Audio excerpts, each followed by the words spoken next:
Historia de la Revolución Mexicana de 1910.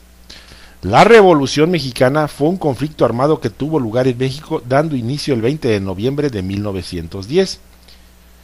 Los antecedentes del conflicto se remontan a la situación de México bajo el Porfiriato. Desde 1876, el general oaxaqueño Porfirio Díaz ejerció el poder de manera dictatorial. La situación se prolongó por 34 años. Cuando Díaz aseguró en una entrevista que se retiraría al finalizar su mandato sin buscar la reelección, la situación política comenzó a agitarse. La oposición al gobierno cobró relevancia ante la postura de Díaz. En ese contexto, Francisco I. Madero realizó giras en el país con miras a formar un partido político que eligiera sus candidatos en Asamblea Nacional.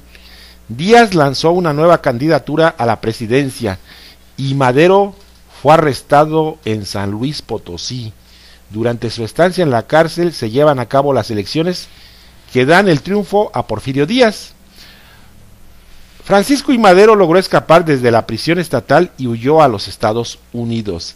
Desde San Antonio, Texas, proclamó el Plan de San Luis, que llamaba a tomar las armas contra el gobierno de Porfirio Díaz el 20 de noviembre de 1910. El conflicto armado tuvo lugar en primera instancia en el norte del país y posteriormente se extendió a varias partes del territorio nacional. En 1911 se realizan nuevas elecciones en las cuales resulta electo Francisco I. Madero. Desde el comienzo de su mandato tuvo diferencias con otros líderes revolucionarios que provocaron el levantamiento de Emiliano Zapata y Pascual Orozco contra el gobierno maderista. En 1913, un movimiento encabezado por Félix Díaz, Bernardo Reyes y Victoriano Huerta dio golpe de estado. El levantamiento militar, conocido como Decena Trágica, terminó con el asesinato de Francisco I. Madero, su hermano Gustavo y el vicepresidente Pino Suárez. Huerta asumió la presidencia, lo que ocasionó la reacción de varios jefes revolucionarios como Venustiano Carranza y Pancho Villa. Tras poco más de un año de lucha y después de la ocupación estadounidense de Veracruz, Huerta renuncia a la presidencia y huye del país. A partir de ese suceso se profundizan las diferencias entre las facciones que habían luchado contra Huerta, lo que desencadena nuevos conflictos. Carranza, jefe de la revolución de acuerdo con el Plan de Guadalupe, convocó a todas las fuerzas a la Convención de Aguascalientes para nombrar un líder único. En esa reunión Eulalio Gutiérrez fue designado presidente de México, pero las hostilidades reiniciaron cuando Carranza desconoció el acuerdo. Después de derrotar a la convención, los constitucionalistas pudieron iniciar trabajos para la redacción de una nueva constitución y llevar a Venustiano Carranza a la presidencia en 1917. La lucha entre facciones estaba lejos de concluir.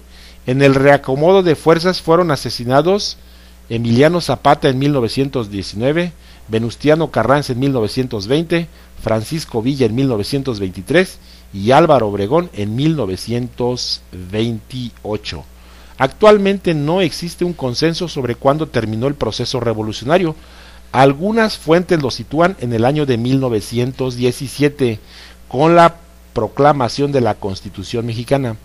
Otras en 1920 con la presidencia de Adolfo de la Huerta o en 1924 en la presidencia de Plutarco Elías Calles.